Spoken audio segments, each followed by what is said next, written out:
I grew up in what at that time would have been classed as a fairly normal home. I had loving parents. I was the youngest of three. My first memories of church was probably when I was about 8. Mum and Dad made us go to church and sit through what felt like forever before we could go home and open our Christmas presents.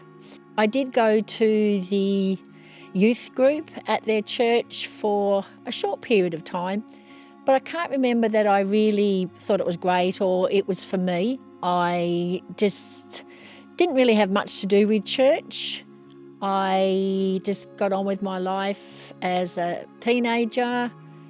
I can always remember though, knowing that God was real, knowing that Jesus was real, that if I wanted to go to heaven when I died, I had to be born again, whatever that really meant. I can't say I really knew.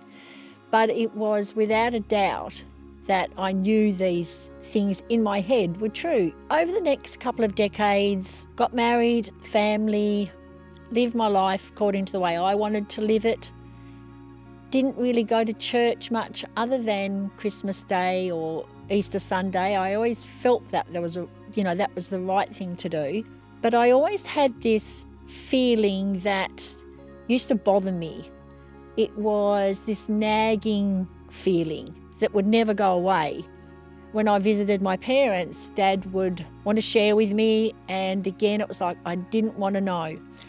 I likened myself a bit to an ostrich. I just wanted to put my head in the sand, and I thought, I don't want to hear anything, I don't want to know anything, don't speak to me about it. Through these years, I also used to have fears, just not being comfortable with hearing about death. I never liked to watch the news where there were stories of wars.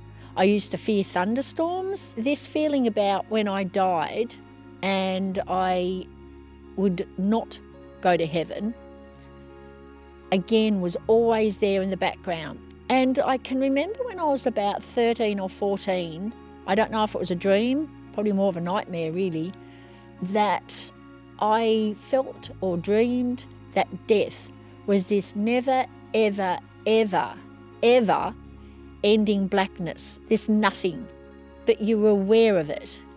And that was something that was always bothering me through my years as well.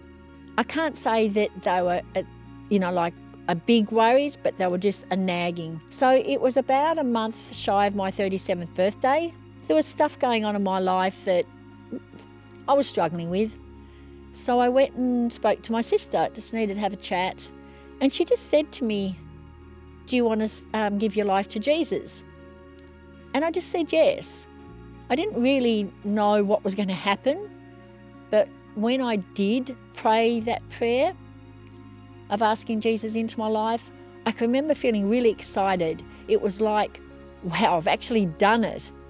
And the next day or two, it was like unbelievable. It was like all the fears, the worries that I had, they just disappeared. All the things that I used to know in my head, that, God was real and Jesus was real. And as I said before, I never doubted that, but it was just knowledge in my head. And now all of a sudden, all these things were like welling up inside me is like so true. It was so true. It was like, why can't everybody else see it? And I was so excited. It was just amazing. And God started showing me things. Now, life's thrown a lot of stuff at me. And I know without a doubt God saved me through the years that I ignored him, because I did ignore him. He saved me from dying in a car accident, and that's just one of many things that I won't go into others. But now that I had him in my life, I know without a doubt and could tell many stories of how he has always been my strength. He has always been my hope. And I have that amazing peace about everything, really, absolutely everything. And there is a scripture that I just want to share with you. I am the light of the world. Whoever follows me will not walk in darkness, but will have the light of life.